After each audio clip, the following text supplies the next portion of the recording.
자, 미국 세법 시작하도록 하겠습니다. 사용할 교재는 미국 세법 8판 정규 교재고요. 텍스 1, 2 시간에 걸쳐서 사용될 교재고요. 문제집 2018년 반 역시 텍스 1, 2 시간에 모두 보시게 되는 교재입니다. 혹시 칠판을 가지고 계신 분들도 일단 기본적으로 호환은 된다 보시면 돼요. 교재, 주교재는. 근데 문제집은 중간에 한 4문제 정도가 추가가 됐는데 역시 크게 불편하지는 않으실 거예요. 그리고 이 8판이 어제 나왔어요. 어제 인쇄소에서 어제 나왔는데 따끈따끈한데 앞에 개인소득세 신고서 양식이 2016년 귀속분이 들어가 있어요. 그때까지만 해도 요 마지막 개정 작업을 할 때까지만 해도 2017년 귀속분 이 소득세 신고서 양식이 나오지 않은 상태였어요. 그래서 2017년 귀속분은 이제 2018년 올해 이제 4월 올해 15일이 그 공휴일이어서 이 영업일이 오리지널 듀데이트 즉 신고납부 기한인데 종합 이제 소득세 신고납부 기한인데 요거 원고 넘기고 나서 한 일주일 뒤에 2017년 거 이 소득세 양식이 IRS, 그러니까 미 연방 국세청 사이트에 올려졌습니다. 지금부터가 텍스 시즌이거든요. 이제 이 신고 대행들 이제 하고 뭐 소득세 신고하고 하는 이제 어떤 뭐 지금 기간이에요. 그래서 지금 오프라인으로 수강하신 분들은 핸드아웃으로 나눠드렸고요. 1페이지, 2페이지 딱 2페이지예요. 소득세 신고서가 개인들, 인디비주얼들. 그리고 온라인으로 수강하신 분들은 여기 계신 분도 마찬가지예요. 어디 사이트를 한번 들어가 보셔야 되냐면 연방 국세청 사이트 www.irs.gov 사이트. IRS는 Internal Revenue Service라 해서 미 연방 국세청을 의미하고요. 요 홈페이지에 들어가면 각종 여러분들이 조회해 보시고 싶은 각종 연방 국세청 발간물, 퍼블리케이션들, 그다음에 각종 폼, 양식들, 신고 양식들, 그다음에 신고 양식들 작성과 관련한 작성 요령집, 인스트럭션들 전부 PDF 파일로 무료로 다운로드 받아보실 수 있으세요. 아시겠죠? 그래서 궁금하신 부분 있으면 여기 들어가서 보시면 돼요. 세무상 처리를 어떻게 할까? 뭐 그런 것들 키워드 서치 하시면 돼요. 그래서 위에 탭 보면 Forms and Publications라는 탭 확인하실 수 있을 거고 Forms and Pubs 거기 눌러서 여러분들이 폼 넘버를 입력을 하던가 뭐 키워드를 입력을 하던가 하면은 다 뜹니다. 아시겠죠? 그래서 온라인으로 수강하신 분들도 이거 다운로드 받으셔서 지금 앞페이지 또 뒷페이지 2페이지 딱 옆에다 놓고 수강하시면 편해요. 그래서 지금 현재 어느 지금 항목을 정리하고 있는가 계속 위치 파악하면서 하면 기억에도 오래 남고 또 여러분들이 또 문제 중에 시뮬레이션 문제 중에 폼즈 컴플리션 형태 문제가 있거든요. 서식 작성 문제도 있어요. 그래서 직접 서식 다 작성을 리뷰 시간에 해보실 건데 어쨌든 그때 도움이 되실 겁니다. 자, 미국 세법은 레귤레이션 과목이죠. 레귤레이션 과목. 4시간에 걸쳐서 시험 보실 거고 4시간. 모든 과목이 4시간이죠. 4과목 다 4시간씩. 그 다음에 이 레귤레이션 과목은 크게 US 텍스 하고요. US 비즈니스 로 하고 이렇게 구성이 되어 있어요. 텍스 부분 US 텍세이션이 세법 부분이 85%, 비즈니스 로 부분이 15% 차지합니다. 그러니까 텍스 뭐 제대로 정리 안 하면 이 과목은 합격 못한다 보셔야 돼요. 잘 정리하시면 돼. 저랑 잘 같이 정리하시면 되겠고 그 다음에 멀티플 초이스가 76문항 그 다음에 시뮬레이션이 8문항 76개 8개 비중은 5대5 멀티플 초이스 50점 시뮬레이션 50점 이렇게 되겠고요. 그 다음에 테스트릿이라고 해가지고 문제 구분들이 있어요. 테스트릿들이 총 5개의 테스트릿으로 레귤레이션은 구성이 되어 있습니다. 1, 2, 3, 4, 5 5개 테스트릿. 그래서 멀티플 초이스 테스트릿이 있고 시뮬레이션 테스트릿이 있는데 첫 번째 테스트릿과 두 번째 테스트릿은 멀티플 초이스예요. 그래서 38개씩 멀티플 초이스 사지선당 38개씩 그 다음에 시뮬레이션이 2개, 3개, 3개로 이렇게 구분이 되어 있는데 시뮬레이션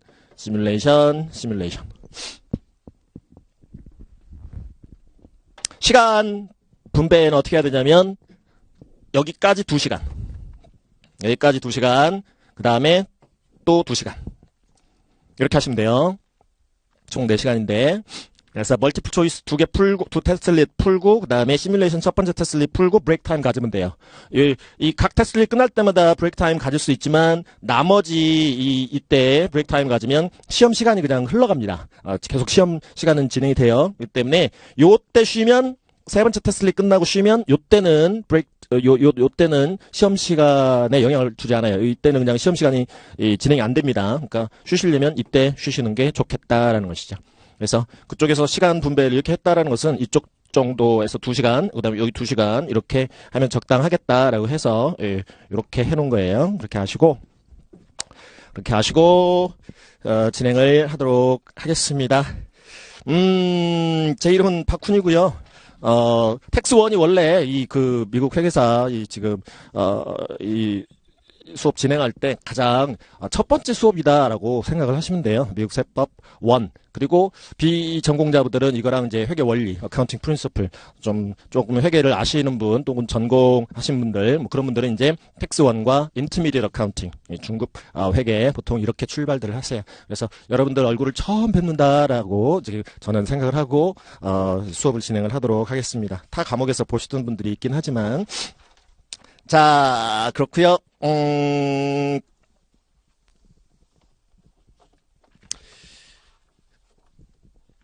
자, 교재를 한번 펴볼게요. 교재 목차 한번 가볼까요? 목차. 제 프로필은 맨 뒤에 있으니까 뭐 확인하시고. 저희 올해로 20년 차입니다. 미국 공인회계사 강의를 한 지가 20년 차예요. 꽤 오래됐어요. 묵었어요 좀. 자, 5페이지를 보시면 테이블 오브 컨텐츠 보실 수 있네요. 그래서 챕터 1이 individuals라고 나와 있죠. 개인 소득세 부분 좀 정리한다. 그다음에 아래쪽 챕터 2 property transactions 자산 거래 부분이고요. 다음 페이지 넘겨보세요. 거기까지가 텍스 1 때 진행이 돼요. 챕터 2까지. 그다음에 텍스 2 시간에 6페이지 7페이지에 걸쳐서 챕터 3 corporations, 우리나라에서 이제 법인세법 얘기를 하는데요. 법인세 부분을 보실 거고, 그 다음에 챕터 4 partnerships, 동업회사.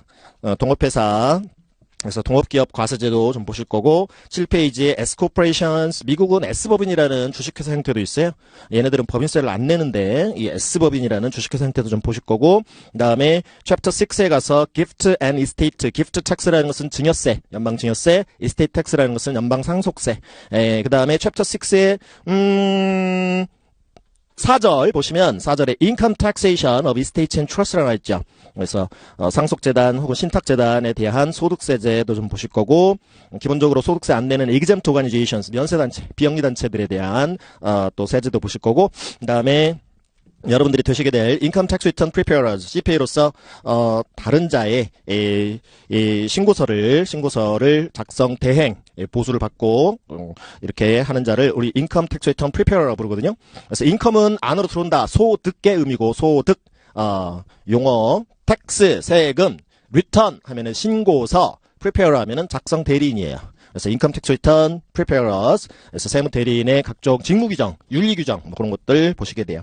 그다음에 어펜딕스 부분에 서큘러 넘버 230, 서큘러라는 것은 미국 재무부에서 발행하는 공람을 의미하는데요.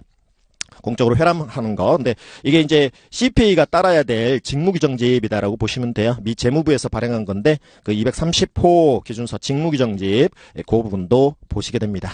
그래서 6페이지, 7페이지가 텍스트 2 쪽에서 커버되는 부분이다. 챕터 수가 텍스트가 더 많지만 분량은 그러니까 절 반반이라고 보시면 돼요. 그리고 시험 출제 비중도 텍스 1 절반, 텍스 2 절반. 이 텍스 부분 85%에서 텍스 1과 2가 각각 절반씩 정도 차지한다고 생각하시면 돼요. 문제는 고루 출제됩니다. 골고루.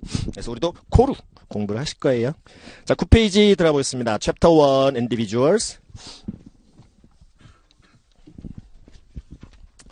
그래서 여기도 지금 소득세 신고서 양식을 좀 넣어드리긴 했죠. 11페이지 좌측 상단 왼쪽 맨 위쪽을 보시면 폼 1040, 미국에서는 유명한 소식입니다. 1040 이렇게 부르고요. 1040. 그래서 옆에 보시면 Department of the Treasury 이렇게 나와 있죠. 재무부, 미국 재무부를 의미하고, 그다음에 Internal Revenue Service, 아까 IRS, 미 연방 국세청이에요. Internal Revenue Service, IRS, 연방 국세청. 재무부 산하에 있어요. Treasury Department 산하에 IRS가 있습니다.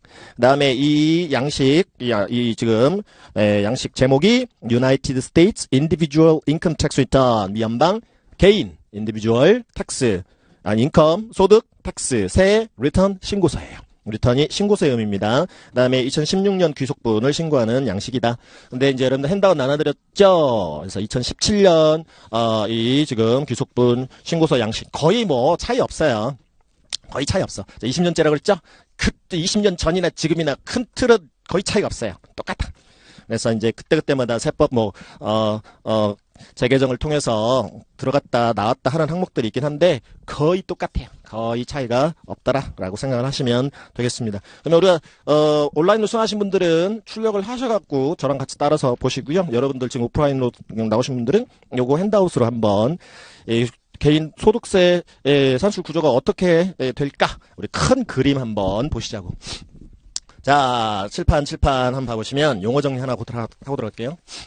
우리가 2016년 귀속이든 2017년 귀속이든 과세 기간은 1년 단위입니다. 1년 단위로 이렇게 세금을 신고 납부하도록 하고 있어요. 그래서 과세 기간이라는 거가 taxable period 내지는 tax period 이렇게 얘기를 하는데 1년을 초과할 수 없습니다. 1년 단위로 과세가 되는 거다. 그래서 예를 들어서 X 1년도가 지금 신고 대상 과세 연도다 그러면 X 1년도를 tax year 내지는 taxable year 이렇게 불러요. 과세연도, 회사라면 사업연도 이렇게 불러요. 그래서 뭐 예를 들어서 1월 1일부터 12월 31일까지 이 한 기간분을 지금 한 기간분에 대한 소득세를 신고 납부한다라고 가정을 했을 때 요 기간을 요 연도를 taxable year 이렇게 부르고 요 기간을 taxable period, tax period 이렇게 부릅니다. 과세 기간. taxable 내지는 tax period 이렇게 불러요. 그래서 이 1년간 발생한 소득을 어느 시점까지 이제 신고납부를 해야 되는데, 곧 이 정규 신고납부 기한을 우리가 뭐라고 부르냐면 original due date 이렇게 부릅니다. original due date. 우리 소득세를 개인 소득세를 기준으로 봤을 때 다음 연도 4월 15일이에요. 이거 X 2년도가 되겠죠? 4월 15일. 4월 15일이 공휴일이면 next business day, 익 영업일이 그 해만큼은 오리지널 due date가 되는 거예요. 그 다음에 이게 오리지널, 근데요 이때까지 사정상 이 소득세 신고 납부 못하는 사람들이 있겠죠. 근데 세금 납부는 어떻게든 이때까지 꼭 해야 되고요. 안 그러면 이자 붙기 시작해요. 바로 4월 16일자부터 가산금이 붙기 시작하기 때문에 세금 액수를 확정을 못했다 할지라도 일단 세금은 이때까지 좀 추산을 해서 많이 납부를 해놔야 미리 납부를 해놔야 이제 가산금을 피할 수 있는데 사정에 따라서 확정 신고를 못해서 신고서를 이때 제출 못할 수가 있어요. 뭐 해외 장기 출장이랄지 또 뭐 장기 입원이랄지 뭐 개인적인 사정으로 인해서 그런 경우에는 이 오리지널 듀 데이트까지 연장 신청서라는 게 있어요. 신고서 연장 신청서라는 게 있어서 신고 제출 연장. 그래서 요때까지 일정한 그 4868이라는 양식이 있는데 그걸 제출하면 신고서 제출만큼은 6개월 연장해줘요. 신고 제출. 그러니까 10월 15일 X 2년도까지 이 1040, 1040를 제출하면 되는데요. 이 6개월 뒤 시점을 뭐라고 부르냐면 연장 신고 기한, extended due date 이렇게 불러요. extended due date. 연장 신고 기한. 신고서 제출만 연장해 주는 거예요. 신고서 제출만. 그래서 X 1년 1월 1일 개시일로부터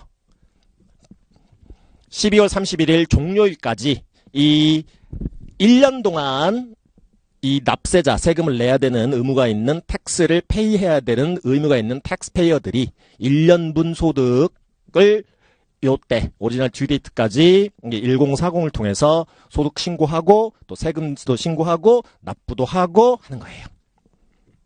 그런데 1년분 소득에 대한 세금을 인컴에 대한 텍스를 인컴 텍스를 4월 15일 날 X2년도에 한꺼번에 낼까요? 한꺼번에 여러분들 연말정산 해보신 분들 아시겠습니다만, 회사 다니시는 분들, 세금, 소득이 있을 때, 급여에서, 급여 소득에서 미리미리 떼죠, 회사 측에서. 떼. 소득의 원천이 발생했을 때 미리미리 떼는 원천징수 제도가 있습니다. 그래서 그때마다 소득 발생 시점에 원천징수 의무가 있는 자들이 떼요. 그 소득의 일부를 세금으로 미리미리 떼. 그런 이제 원천징수 제도를 통해서 미리미리 납부도 하고요. 또 중간 예정 납부 제도라는 게 있어요. 그래서 estimated tax payment라고 해가지고 본인의 세금을 미리 추산을 해서 조금씩 미리미리 내는 거야. 미리미리. 그래서 중간 이제 예정 납부 줄여서 중간 예납 제도라고 부르는데, 미쿡은 4번에 걸쳐서 미리미리 세금을 내도록 이렇게 하고 있습니다. 그래서 원천징수 제도, 중간 예납 제도를 통해서 미리미리 내고, 그리고 나서 이때 이제 본인의 1년분 소득에 대한 소득세 확정될 거 아니에요. 본인이 자진신고 납부해야 되거든요. 본인이 딱 계산해봐. 그래가지고 얼마 딱 세금 액수가 나왔어. 예를 들어 100이야. 100인데 미리 낸 게 90이야. 그럼 어떻게 해? 요때 나머지 모자란 10을 같이 1040 제출하면서 같이 신고 납부해주면 되는 거예요. 미리 낸 게 110이야. 나는 100만 내면 납세 의무를 이행하는데 미리 낸 게 110이야. 10을 더 냈네? 그러면 이 1040을 제출하면 일정 시점까지 리펀드 해줘요. 세금 환급해줍니다. 그래서 연말정산 시에 어떤 분들은 미리 뗀 게 많아서, 원천징수 뗀 게 많아서, 13월에 월급이라고 부르죠. 본인이 낸 세금인데 즐겁게 13월에 월급처럼 받죠. 그렇게 환급받는 분도 있고, 이제 미리 낸 게 적으면, 이때 이제 내야지 어떻게 하겠어. 모자란 거, 이렇게 신고납부하는 방식으로 이루어지는 거예요. 자, 그래서 1040. 그리고 또 하나. 우리가 이제 연방정부만 이 세금을 내라고 하느냐, 페더럴 쪽에서만. 우리가 교재 제목이 뭐예요? 교재 앞에 딱 봐보세요. 표지를 보면 미국 세법 한글 밑에 페더럴 텍세이션이라고 나와 있죠? 그죠? 예, 그래서 연방정부도 세금을 내라고 하고 있지만, 경우에 따라서는 대부분의 주에서는 스테이트 가버먼트들도, 주정부들도 또 재정 때문에 세금을 내라고 하고 있고요. 지방정부들도, 로컬 가버먼트들도 세금을 내라라고 하고 있습니다. 그래서 예를 들어서 뉴욕 시민이다. 뉴요커다. 뭐야? 페더럴 정부의 1년분 소득에 대한 소득세 내야 되죠. 뉴욕 스테이트 정부에 또 내야 되죠. 뉴욕 시티에다가 또 내야 돼요. 그러니까 동일연도 동일소득에 대해서 트리플 텍세이션 되는 거죠. 중복과세 돼요. 이제 세부담이 많겠다 싶으실 텐데, 그래서 주 및 지방정부에 낸 소득세에 대한 소득공제제도가 연방세법에 있는데, 어쨌든 우리가 보는 거는요, 우리가 지금부터 보아야 될 내용은 페더럴 텍세이션이에요. 미국 50개 주 또 미국령에 공통적으로 적용되어지는 연방세법을 보시는 거예요. 주세법들 각 주마다 법률 세법이 약간씩 차이가 있긴 한데, 그것도 거의 연방세법을 그 기준으로 틀로 해서 이 주세법들도 제정이 되기 때문에 약간의 차이를 제외하고는 연방세법과 동일하다라고 보시면 돼요. 그래서 우리는 주마다 차이가 있을 수 있는 스테이트로 뭐 이런 거 로컬로 안 봐요. 우리는 페더럴 텍스만 보는 거예요. 페더럴 텍세이션. 자, 그래서 이제 신고 양식 한번 봐볼게요. 딸랑 2페이지짜리. 그래서 한번 단순화 시켜보시자고. 자, 1040 US Individual Income Tax Return 2017년이든 2016년 귀속이든 그렇더라겠죠. 좌측 상단에 Your first name and initial, 납세자 성명, 그죠? First name and initial, last name, 앞에 이름 넣고 뒤에 성 집어넣죠. Last name. 그 다음에 if a joint return, spouse's first name and initial. joint return이라는 것은요, 미국은 두 부부가 각자 따로따로 소득세 신고 납부를 할 수도 있고요. 하나의 신고서를 통해 합산해서 같이 신고 납부할 수도 있어요. 그래서 따로따로 신고하면 그걸 separate return이라고 부르고, 같이 신고하면 joint return이라고 부르거든요. 그래서 만약에 이 소득세 신고서가 두 부부가 이 신고서를 통해서 같이 합산해서 신고 납부할 경우에 joint return의 신고서라면 배우자 거 이름, 그 다음에 성도 입력하세요, 기입하세요, 그런 거예요. 그리고 맨 오른쪽에 각자의 Social Security Number, 우리나라 주민번호에 해당하는 사회보장 번호 집어넣죠. 그 다음에 다시 왼쪽 상단 Home Address 나와 있죠? 주소, 집 주소 쭉 적고요. 그 다음에 밑으로 내려와 보면 볼드체로 왼쪽에 Filing Status라고 나와 있죠? 신고 지위라는 게 있어요. 미국은 신고 지위, Filing Status. 그래서 5개의 신고 지위가 있습니다. 싱글, 단독 신고 지위라고 부르고요. 그냥 이런 게 있구나 정도만 보시면 돼요. 지금 그냥 흘려 들으셔도 상관없어요. 다시 다 이거 보실 거기 때문에. 그래서 이렇게 생겼구나 정도만 보면 돼요. 오늘은. 그래서 싱글 단독 신고지라는 거고, 그 다음에 이번에 married filing jointly, 아까 joint return이라는 표현을 보셨는데요. 부부 합산 신고지위라 부릅니다. 줄여서 MFJ 이니셜만. 그 다음에 부부 개별 신고도 가능하다고 그랬죠. 그래서 married filing separately MFS도 있고요. 부부 개별 신고지위. 오른쪽에 가서 4번에 head of household, 세대주, WH라고 부르는데 세대주. 그 다음에 5번에 qualifying. 앞으로 qualifying이라는 표현이 많이 텍스트 쪽에서 등장할 거예요. 텍스트 쪽에서 얘기하는 qualifying의 의미는 일정한 요건을 갖춘의 의미예요. 회계 감사 수행하신 분들, 회계 감사 쪽에서 얘기하는 qualified하고 의미가 틀려요. 한정적인 그런 의미하고 틀려요. 여기는 요건을 갖춘, 요건을 충족하는. widow나 widower, 생존 배우자라는 신고 지위인데요. 자, 이러한 이제 각자의 이해의 어떤 신고 지위를 체크하라고 하는 거는, 이 사람이 이해에 처했던 상황을 보겠다라는 거거든요. 그렇기 때문에 각 파일링 스테이터스별로 세율을 할지, 세율이랄지, 그 다음에 각종 공제, 빼준다는 의미인데, 공제라는 것은, 빼주는 것과 관련해서 기준금액의 차이를 두고 있어요. 그래서 조금, 예를 들어서 5번에 qualifying widower가 있잖아요. 생존 배우자가 사망했을 때 이렇게 선택할 수 있는 신고지위인데요. 배우자만 사망한 게 아니라 그 두 부부 사이에 자녀가 있어요. 부양해야 될 자녀. 근데 이제 둘이 부양하다가 한 배우자가 사망했기 때문에 이제 혼자 부양해야 되잖아요. 힘들겠죠? 혼자 돈도 벌고, 자녀도 부양해야 되고 힘들 거 아니에요? 그러면 그런 해에는, 조금, 세율도 좀 낮춰주고, 이렇게 공제 혜택도 더 주고, 그래요. 아시겠죠? 그런 목적으로 파일링 스테이터스를 두고 있다. 신고 지위. 선택하면 되고, 그 다음에 exemptions section 있네요. 인적 공제라는 부분이고요. yourself, 본인 공제. 우리 연말정산 해보신 분들 아시죠? 본인 공제, 그 다음에 spouse, 배우자 공제, 그 다음에 dependents, 부양가족 공제, 그래요. 부양가족 공제. 그래서 first name, last name 있고, social security number, 사유당 번호, 그 다음에 relationship, 관계, 부모, 자녀, 관계, 그 다음에 오른쪽으로 쭉 가가지고 boxes checked on 6A6B. 그래서 6A6B 체크한 수. 본인 공제만 받으면 1명. 배우자 공제까지 받으면 2명 적는 거예요. 그 다음에 number of children on 6C who lived with you, did not live with you.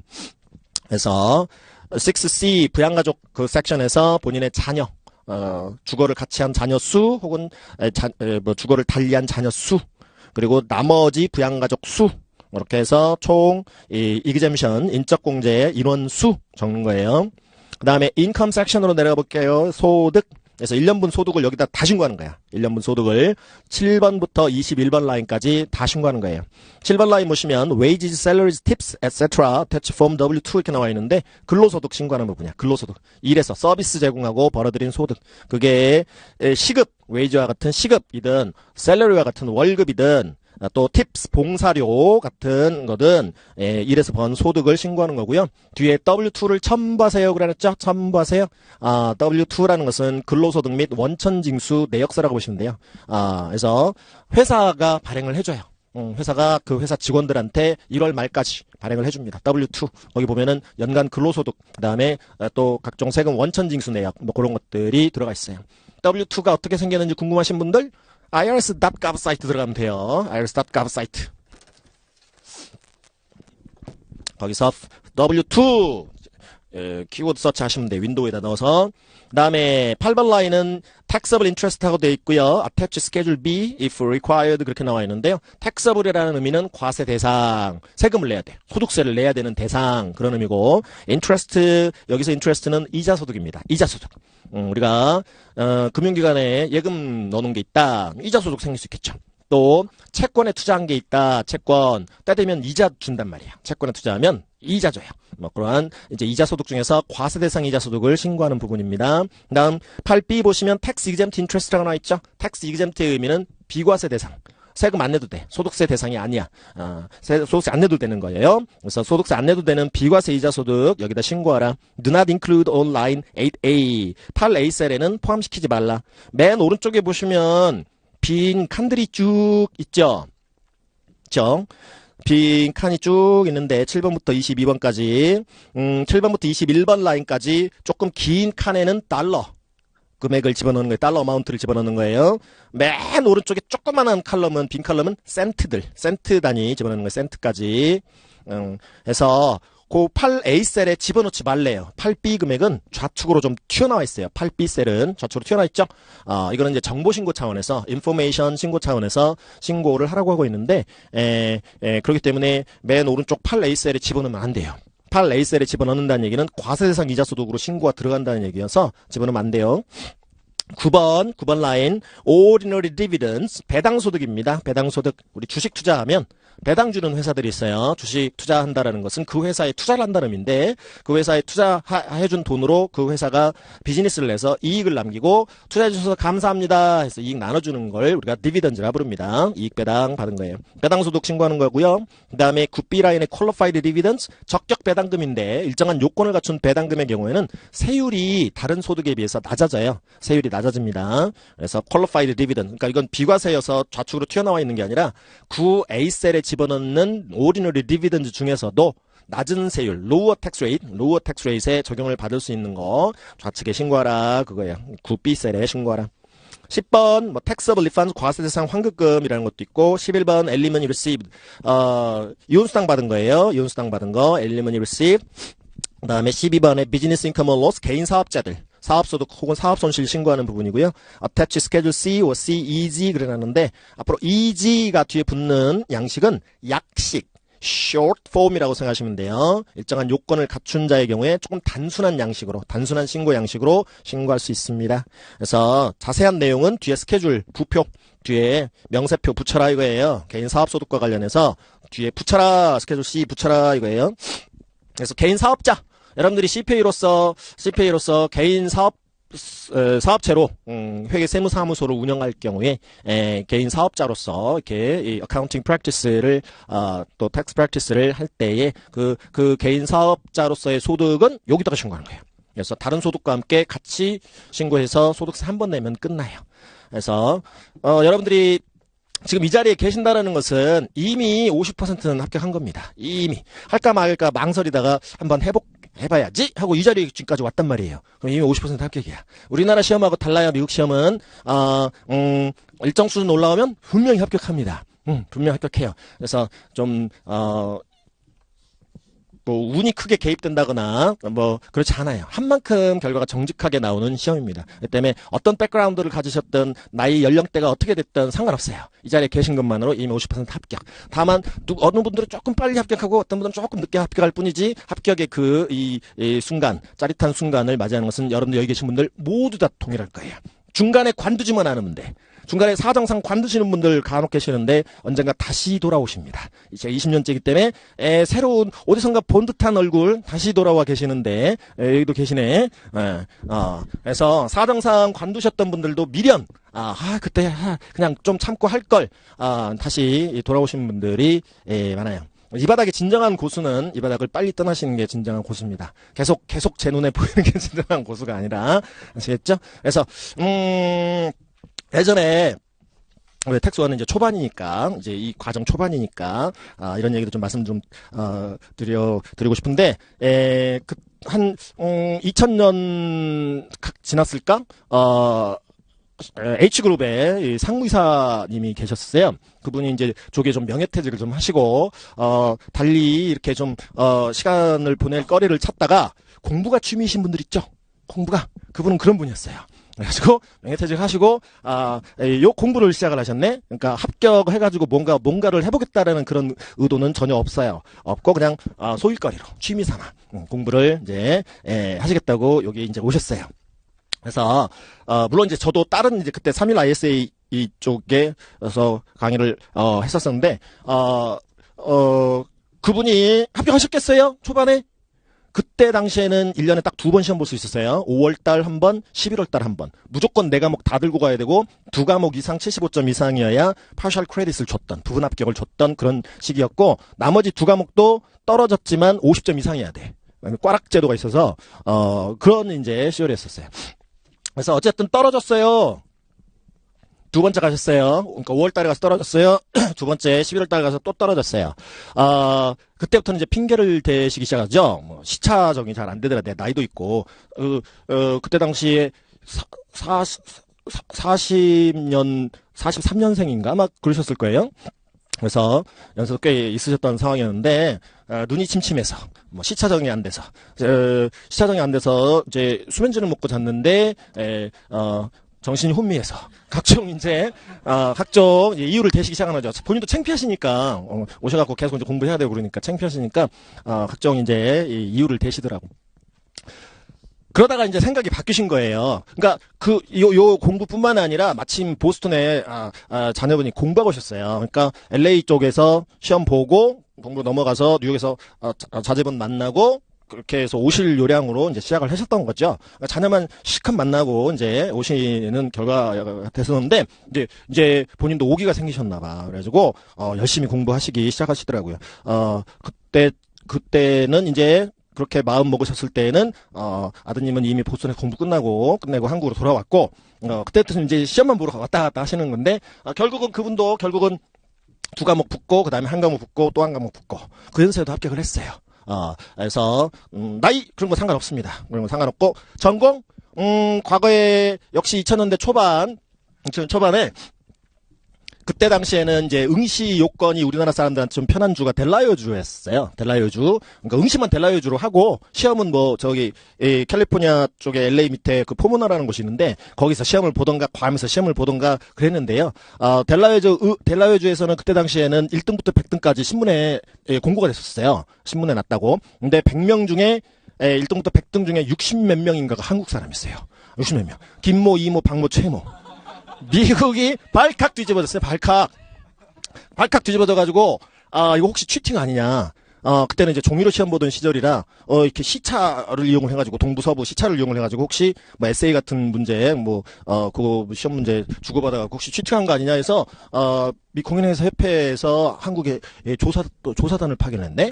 그래가지고 시험 점수 그 결과 공개 펜딩 계속 펜딩. 그래서 조금 만달이 났었던 좀 그런 경우가 있었는데 우리나라 뭐 학원 시스템이랄지 또 공부하시는 이제 여러분들의 그 능력 그 무시한 처사였어요.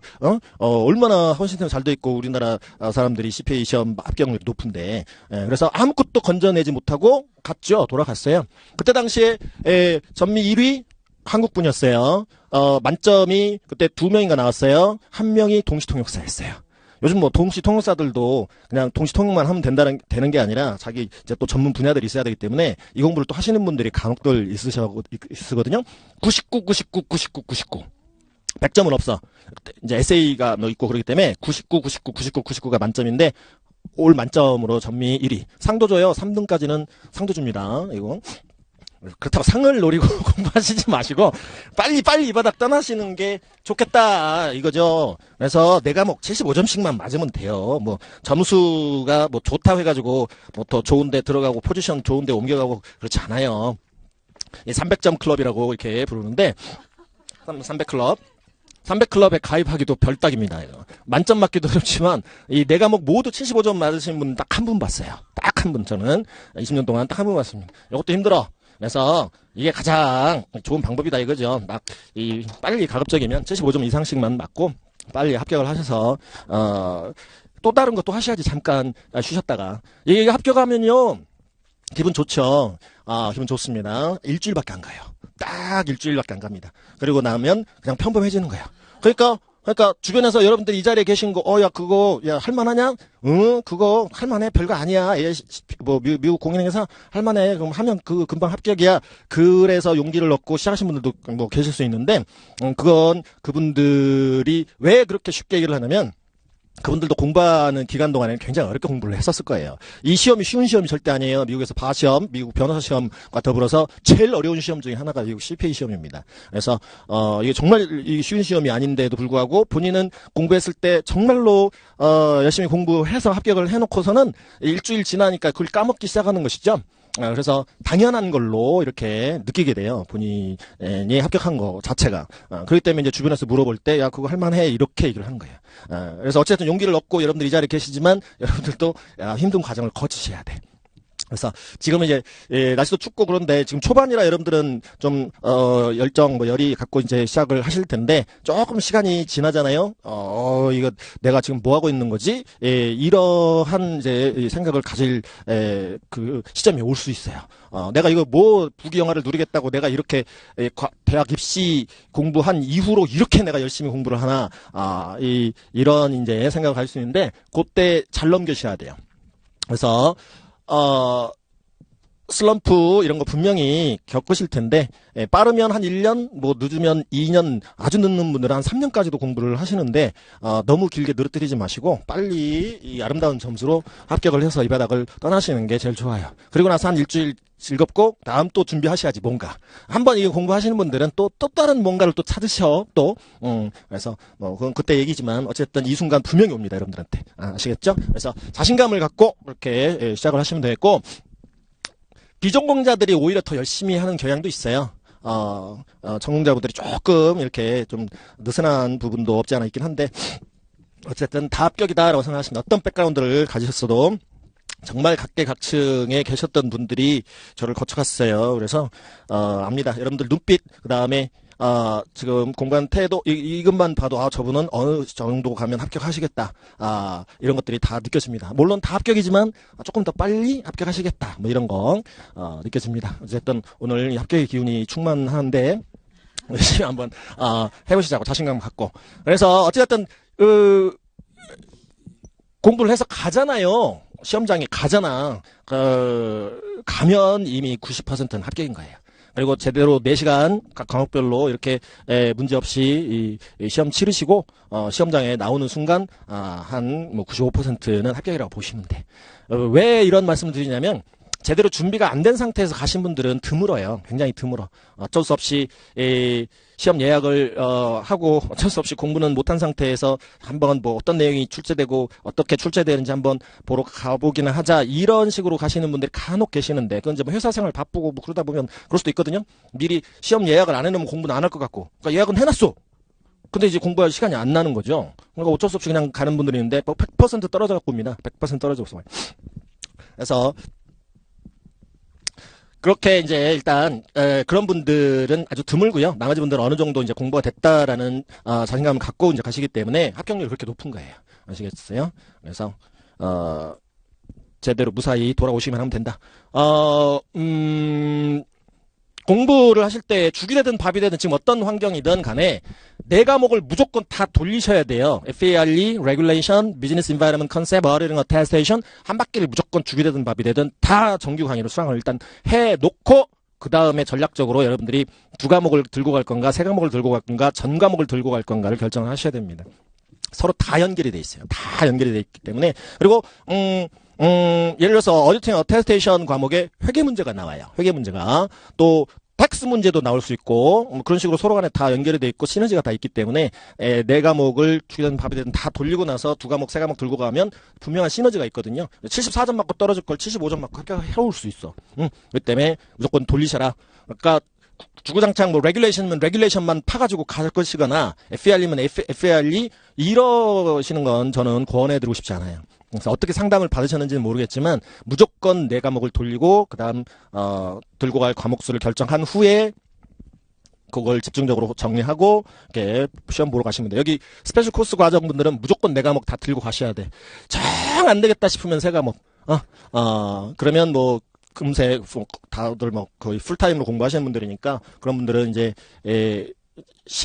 11개월 내지는 12개월 조금 이제 늦어지신 분들이 간혹 계시는데 SC 코스들은 이제 뭐 무조건 4과목 다 들고 가는 걸 가정을 하고 공부를 하시면 되겠고 나머지 분들도 여러분들은 다 지금 이중 생활들을 하고 계세요. 직장 생활과 이 수험 생활, 학생으로서 학교 생활하고 이 수험 생활 때문에 굉장히 힘듭니다. 굉장히 힘든 거 아는데 어쩔 수 없죠. 뭐 이 바닥에 이렇게 발을 담근 순간 발 빼기가 힘듭니다. 여러분들은 합격하시는 그 순간까지 저랑 같이 하셔야 돼.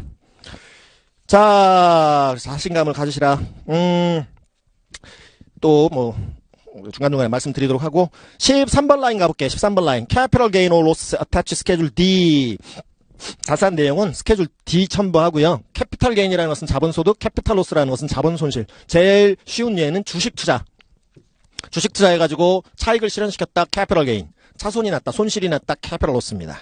그래서 우리나라는 뭐 증권 거래세 내고 이 주식 차익에 대한 소득세를 안 내고 있는데 미국은 내요. 미국은 냅니다. 그래서 capital gain, income 신고하는 부분이고요. 그 다음에 other gain 이건 나중에 보시고 IRA distributions라는 것은 개인연금 수급액이에요. 개인연금 수급액 distribution 개인연금 받은 것 중에서 taxable amount 과세 대상 수령액은 15B셀에 집어넣는 거고요. IRA라는 거. 그 다음에 pension and annuities는 퇴직연금 수급액이에요. 퇴직연금. 직장 다니다가 퇴직했다. 퇴직연금 받았다. 수급액 중 taxable amount 오른쪽 과세 대상 수급액. 17번 라인에 rental real estate 부동산 임대소득이고요. royalties 사용료 소득 뭐 특허권 같은 거 빌려줬다. 또 저작권 즉 뭐 인세박 같은 거 받았다. 그런 거예요. 그다음에 partnerships, S corporations, trust, etc. 이렇게 나와 있는데요. partnerships, S corporation 아까 우리가 목차 보다가 파트너십이라는 사업 형태, S corporation이라는 사업 형태 봤었죠. 자, 개인 사업자는 법적으로 separate legal entity로 안 봐요. 그러니까 별개의 사업 형태를 안 봅니다. 개인 사업자는. 개인 사업자는. 그래서 상호는 개인 사업자 그 사업의 상호는 뭐 여러분들 이름을 안 쓰고 다른 뭐 어떤 특정 상호를 써도 되지만 개인 사업으로 인한 소득세는 소득 발생에 따른 소득세는 이렇게 아까 12번 라인을 통해서 같이 다른 소득과 함께 소득세 신고 납부한다고 그랬지 않습니까? 그죠? 그렇다면 이제 separate legal entity 별개의 법적인 사업 형태로 인정되는 것들이 아까 corporations, 그 다음에 S corporations, 그 다음에 partnership 이런 것들인데요. 그리고 또 뭐 다른 또 사업 형태들이 뭐 LLC다, LLP다 뭐 있긴 한데 그런 얘기는 이제 나중에 말씀드리도록 하고 partnership하고 S corporation의 경우는 자 우리가 주식회사를 크게 둘로 나눠요. 아까 챕터 3 목차의 챕터 3 챕터 3가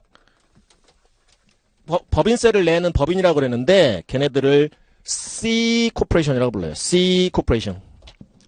법인 단계에서 법인 소득에 대한 법인세를 내야 되는 사업 형태를 C 코퍼레이션. 법인세를 안 내도 되는 코퍼레이션을 S 코퍼레이션. 둘 다 법률적 형태는 법인 즉 주식회사 형태들인데 그래서 주주들 다 모집해갖고 주금 납입받고 투자금 납입받고 그 돈으로 이제 비즈니스를 하는 조직들인데요. C 코퍼레이션은 법인 소득에 대한 법인세. 법인 소득세를 법인 단계에서 회사 단계에서 냅니다. 근데 S 코퍼레이션은 안 냅니다. 중소기업 형태인데요. 그러면 S 코퍼레이션도 하나의 사업 형태이기 때문에 각 사업연도 소득에 대한 소득세는 누군가는 한 번은 내야 되겠죠. 누가 내냐면 S법인의 주주님들이 냅니다. 주주님들이. 그 파트너십도 마찬가지입니다. 이건 파트너십은 주식회사가 아니라 동업회사인데요. 같이 뭐 공동으로 이렇게 투자해가지고, 하는 이제 동업회사인데, 파트너십도 파트너십 단계에서 각 사업연도 인컴에 대해서, 소득에 대해서 소득세 안 냅니다. 누가 내요? 주인들, 공동의 주인들은 파트너들이 소득세를 내야 될 의무를 갖게 됩니다. 현재까지는 그래요. 현재까지는. 우리 트럼프 정부 들어와가지고 대법적인 세법 개혁안을 지금 발의를 해서 의회를 또박또박 통과를 하고 있는데 이제 개정이 되면 파트너십이나 S법인 단계에서도 이제 인컴 텍스를 내야 되는 때가 오긴 할 것 같아. 그리고 나서 또 그들의 주인들이 배당을 받아가면 또 배당소득세 대상이 될 것 같은데 어쨌든 지금 현재로서는 2017년 귀속분까지도 파트너십의 소득은 파트너들이 S코퍼레이션의 소득은 S법인의 스탁홀더들, 주주들, 쉐어홀더라고도 하고 스탁홀더라고도 하고 주주님들이 내야 됩니다. 그래서 이 개인소득세 신고하는 지금 사람이 한 파트너십의 파트너였다. 한 S법인의 주주였다. 2017년도에 여기다가 소득 신고하고 세금 내야 돼요.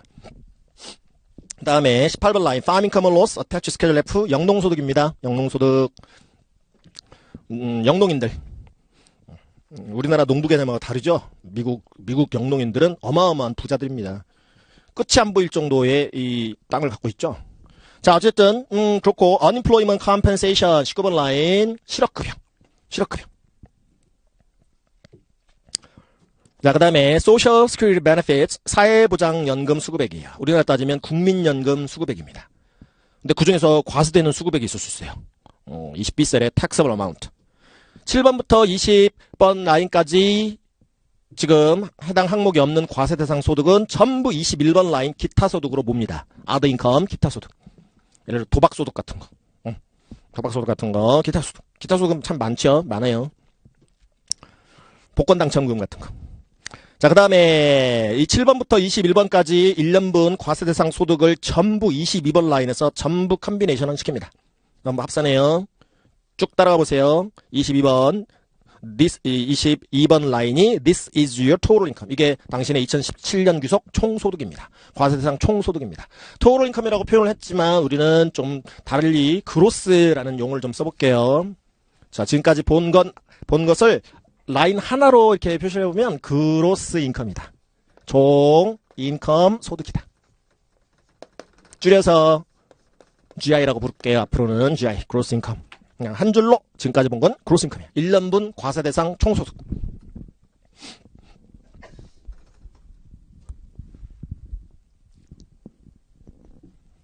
자, 그 다음에 이렇게 벌기만 했겠느냐 1년 동안 소득만 생겼겠느냐 번 돈 갖고 쓰기도 했겠죠. 그렇죠? 그게 이제 23번 라인부터 시작하는 거예요. 23번부터 자 소득을 우리가 인컴이라 부른다. 소득에서 총소득에서 빼나가는 항목들을 뭐라고 부르냐면 소득 공제 항목이라고 불러요. 공제, 뺀다, deduction. 그래서 지금부터 이제 공제 항목들이 나와요. 소득에서 빼나가기 시작하는 educated expenses, 교육자 비용이라는 거고, 그다음에 24번에 certain business expenses of reservists, performing artists, and fee basis government officials 그랬죠. 그래서 뭐 산림 관리자, 그다음에 뭐 예술가, 그다음에 fee 베이스로 근무하는 공무원들의 특정 업무상 경비 공제하는 부분이고요. 나 25번 라인에 health savings account deduction, 건강저축 공제, 그다음에 moving expenses, 이사비 공제. 미국은 이사비도 공제해주나? 이러실 수 있는데요. 이건 직업 관련 이사비만, 본인의 직업과 관련된 이사비만 소득공제 대상이 돼요. 적으실 필요 없다 그랬죠? 다 나온다고 그랬죠? 자, 직업 관련 이사비. 지금부터 보시는 항목들을 우리가 뭐라고 표현할 거냐면 above the line deduction이다 라고 표현을 할 거고요. 빼나가니까 우리가 양괄호 표시를 할 거예요. 빼나가는 거 양괄호 표시. 그리고 지금부터 보시는 공제, 소득공제 항목들을 above the line 공제, 소득공제의 의미인 deduction. 뭔가 라인 위쪽에서 deduction 의미는 소득, 공제. 인컴을 줄인다는 얘기예요. 인컴에서 뺀다는 얘기예요. 소득공제라는 건. 그래서 above the line deduction. 요 라인 위쪽에서 우선적으로 지금 공제해준다는 얘기인데, 그 라인이 뭐냐면, 지금 여러분들 핸드아웃, 소득세 신고서가 딱 2페이지잖아요. 1페이지와 2페이지로 구성이 돼 있어요. 그리고 자세한 내역들은 뒤에 첨부를 하게끔 되어 있습니다. 스케줄들 같은 거, 또 다른 폼들 같은 거를 첨부하게끔 되어 있어요. 그래서 1040의 페이지 1과 페이지 2를 구분하는 라인이다라고 생각하시면 돼요. 페이지 1과 페이지 2를 구분하는 라인. 그래서 페이지 1, 페이지 2를 넘어가기 전에 그 라인 위쪽에서 우선적으로 공제 처리할 수 있는 우선 공제 항목들이라는 의미예요. above the line deduction이, above the line deduction. 자, 그러면 이 deduction이라는 것은 왜 해줄까요? 공제라는 건 왜 해줄까? 왜? 이 과세 대상 소득과 관련이 있는 금액이니까 공제라는 걸 인정을 하는 겁니다. 얘랑 관련이 있으니까. 자, 예를 들어서 지금 보신 moving expenses, 직업 관련 이사비인데 왜 걔는 소득공제를 허용할까? 개인적인 이사비는 소득공제 대상이 아니야. 개인적인 이사비는 저기다가 넣을 수가 없어요. 직업 관련 이사비만 넣을 수 있어. 그래서 예를 들어서 회사원이다. 저기 뉴욕 오피스에서 근무하다가 저 밑에 마이애미 오피스로 permanent transfer 됐어요. permanent transfer. 영구 전근 가요. 본인이 이제 판단하겠죠. 전근 발령이 났는데 갈까 말까. 가고 싶은 사람 있겠고요. 나 회사 옮길래 이런 사람도 있겠죠. 그죠? 근데 가기로 결정했어요. 마이애미 오피스로 트랜스퍼 하기로 했어요. 근데 회사에 따라서는 이 전근과 관련해서 이제 이사를 가야 될 거 아니에요. 계속 뉴욕 쪽에서 출퇴근할 수 없으니까 마이애미 쪽으로 이제 이사를 가야 될 건데, 회사에 따라서는 이사비를 지원해주는 제도가 있는 회사 있을 수 있고, 그런 지원 제도 없는 회사 있을 수 있어요. 예를 들어서 지원 제도가 없어. 회사가 지원 안 해줘 이사비. 내 돈 들여서 가겠대. 가기로 결정했어요. 가기로 결정한 이유는 뭐냐면 계속 이 회사에서 월급 받고 싶으니까 가는 거죠. 그죠? 아까 보셨던 여기 크로스 인컴의 7번 라인이 wages, salaries and tips 신고하는 라인이었죠. 근로소득, 급여소득 신고하는 라인이었어. 그 과세대상 급여소득과 관련이 있는 이사기 때문에 바로 밑에서 이사비 공제를 해줘요. 이사비 공제. 그거는 뭐 처음으로 지금 회사에 취직됐다. 신입사원으로 취직됐다. 그런 사람도 마찬가지예요. 앞으로 받게 될 이 텍서블한 샐러리 인컴 때문에 이사를 가는 거기 때문에 그 밑에서 공제 가능해요. 사업자들도 마찬가지야. 사업자들도 현 위치에서 현 거주지와 가까운 데에서 사업을 하는 것보다 저기 저 상권 좋고 목 좋은 데 있어. 근데 도저히 현 거주지에서 출퇴근이 불가능해. 이사를 가야 되네. 그러면 그것도 직업 관련 이사비예요. 사업 때문에 이사를 갔다? 그러면 그것도 직업 관련 이사비. 왜 여기서 공제를 받을 수 있는데? 이유는 아까 봤죠? 개인 사업소득 12번 라인에 신고 들어가는 거. 라인 숫자는 중요치 않아요. 저는 이제 익숙하니까 그 라인 숫자를 얘기를 해드리는 거고, 여러분도 계속 듣다 보면 익숙해지는 라인 넘버가 있을 수 있어요. 그게 중요한 건 아니고, 라인 넘버를 물어보는 뭐 문제가 나오는 건 아니니까. 미국 시험은 암기력 테스트 거의 안 합니다. 물론 CPA 시험이 그렇습니다. EA 시험이라 인롤드 이기자임 같은 경우는 미국 세무사 시험 같은 경우는 암기력 테스트를 좀 하는데 미국 회계사 시험은 정말로 이해력, 응용력 요거 위주야. 암기력 테스트 거의 안 해. 우리나라 시험에 익숙하신 분들은 매년 세법 개정된 거 그거 취업하다가 이 스트레스 받잖아요. 그잖아요. 한 번씩 세법 개정될 때마다 그거 다시 다 뜯어 붙이고 막 책 걸레대잖아. 그죠? 근데 미국은 그렇지. 미국 CPA 시험은 그렇지 않아요. 그냥 계산 문제상 필요하다면 그 해의 기준 금액을 아예 제시를 해줘 버려. 제시. 그러니까 매년 뭔가 금액 바뀌는 거, 인플레이션율 반영해가지고 매년 인플레이션 어저스티드 되는 그 어마운트들 여러분들 신경 안 써도 돼. 근데 이제 또 우리나라 시험 익숙하신 분들은 그거 꼭 암기를 하고 가야 돼. 직성이 풀리는 분이 있어. 그런 분들을 위해서 제가 매년 엑셀 파일로 저 학원 자료실과 또 제 카페 자료실에다가 텍스트 체인지를 올려드려요. 엑셀 파일로 비교표. 2016 기준, 2017 기준. 2017 기준도 곧 올릴 건데 아직 그 미의회를 통과 못한 항목들이 있어가지고 이런 것들이 그냥 일몰 제도라 해서 올해 예를 들어 2016년도에 끝나기로 했어. 근데 막판에 가가지고 또 의회에서 익스텐션하는 그런 이제 좀 법규들이 있어서 연장. 그래서 아직 안 올려드렸는데 곧 아마 다음 주 정도 해서 엑셀 파일로 올려드릴 거예요. 신고 대비표 2016 기준 금액과 2017 기준 금액. 그래서 그거 나중에 그걸 봐야 직성이 풀리신 분들은 그거 보고 가시면 돼. 근데 막 시험 직전까지 막 머릿속에 집어넣으려고 이제 하시는 분들 있잖아요. 이제 시험 보면 이제 초절정 긴장 상태로 시험 볼 거 아니에요. 그잖아요. 막 집중해서 이제 문제 풉니다. 모니터 보면서 그러고 나서 시험 끝나고 밖에 나옵니다. 자기가 시험 본 걸 이제 되새김 해볼 거 아니에요. 내가 잘 봤나? 이 정도면 패스할 것 같나? 그러다가 어쩌다가 이제 숫자 생각이 난 거지. 근데 하나도 필요 없었구나라는 생각이 그때가 드는 거야. 응? 그 때문에 숫자 암기 같은 거 의미 없어요. CPA 시험은. 아시겠죠? 그래서 매년 바뀌는 그러한 부분에 대해서 크게 신경 안 써도 돼. 그리고 내가 좀 장기간 공부를 할 것 같은데, 이놈 트럼프 정권에서 지금 막, 대구에 세법 개정이 있을 것 같은데, 시험 문제도 크게 바뀌나요? 걱정할 필요 하나 없어요. 큰 틀은 안 바뀌어. 큰 틀은. 정권이 바뀔 때마다 세법은 개정되게 돼 있어요. 정권이 바뀔 때마다. 미국도 그렇고, 우리나라도 그렇고. 큰 틀은 안 바뀌어. 그리고 시험 문제도 큰 틀에서 나오지, 세세한 어떤 개정 사항에 대해서 안 나와. 그래서 큰 틀에서 바뀌는 것은 쉽게 여러분들이 최종적으로 시험 보시기에 앞서서 정리를 할 수 있는 정도 수준이야. 걱정할 필요 없어요. 아시겠죠? 미리 사서 걱정할 필요 없어.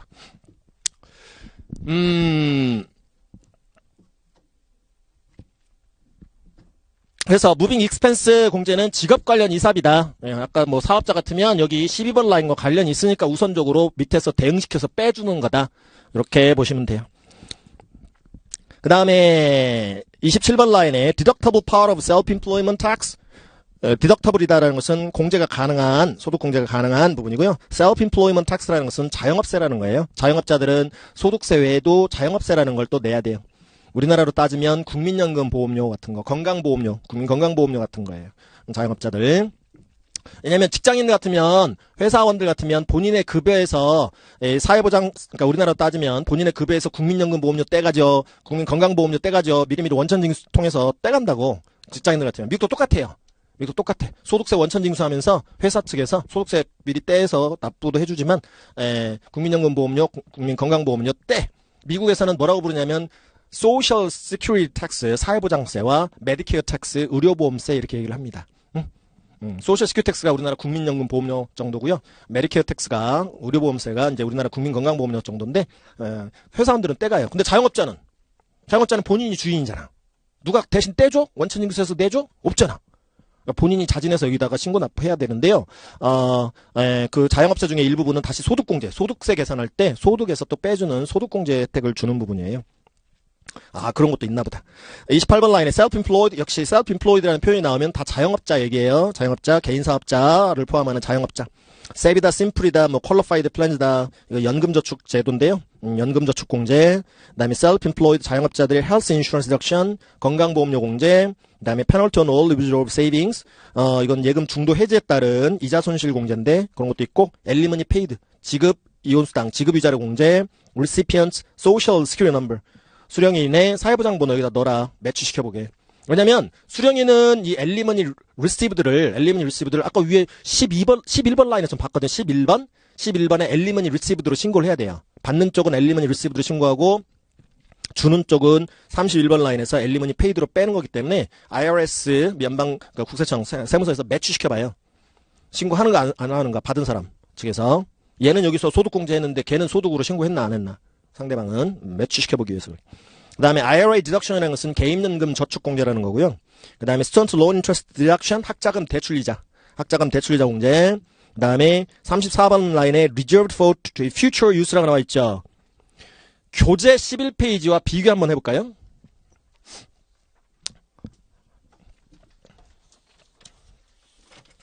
교재 11페이지의 34번 라인을 보면 tuition and fees라고 보이시죠? 교재 11페이지에 34번 라인. 그게 expire 됐어요. 2017년부터 expire 됐어. 걔가 없어지고 그 자리로 뭐라고 집어넣었다? 지금 핸드아웃에 보시면 reserved for future use, 미래 사용을 위해 지금 보류하고 있는 라인이다. 그런 의미죠. 그러니까 뭔가 특별한 의미가 있는 소득공제 항목이 아니에요, 이거. 다음 판에 또 뭔가 생길 수 있어서 집어넣는 거예요. 35번 라인에 Domestic Production Activities Deduction, 국내 생산 활동 공제. 디테일한 내용은 8903이라는 걸 뒤에 첨부하세요. 그래놨네. 36번 라인에 다 더하래요. add 하래요. lines 23 through 35. 23번 라인부터 35번 라인까지 다 더하래. 그래서 36번 셀에 집어넣으래요. 걔가 뭐냐? 이거에 한 줄로. above the line deduction. above the line deduction. 36번 셀이 above the line deduction이에요. 우선 공제액이에요. 우선 소득 공제액이에요. 그래서 37번 라인에서는 뭐래요? subtract 빼보세요. line 36 from line 22. 22번 셀 금액에서 36번 셀 금액을 빼보세요. total income에서 above the line deduction을 빼보세요. 즉 여기 gross income에서 above the line deduction을 빼보세요. 공제 처리하세요. 빼보세요. 그리고 37번 라인을 뭐라고 불러요? This is your adjusted gross income이죠. adjusted gross income. 이게 바로 당신의 조정 후 총소득입니다. 우선 공제 처리 후 총소득입니다. 그래서 이게 뭐라고요? adjusted gross income입니다. 줄여서 AGI입니다. adjustment라는 것은 adjustment 조정, negative adjustment를 의미합니다. negative adjustment 마이너스 조정한 거예요. negative adjustment 차감 조정한 거예요. 그렇게 해서 나온 adjusted gross income입니다. 그러니까 지금 이 gross income이 뭘로 바뀐 거예요? 이제 우선 공제 처리하고 adjusted gross income으로 바뀐 거예요. 이 37번 라인 조정 후 총소득 adjusted gross income AGI 금액을 다음 페이지 2의 38번 라인으로 옮겨 적습니다. 다음 페이지 2 넘어가 볼까요? 페이지 2. 핸드아웃 페이지 2든 교재 12페이지 페이지 2든 그래서 37번에서 어마운트 가져오세요. 그래놨죠? AGI. 그 다음 절차를 이제 페이지 2에서 밟기 시작하는 거예요. 페이지 2에서. 그래서 여기서부터 두 번째 시간에 이어서 페이지 2 정리를 들어볼게요. 쉬실게요.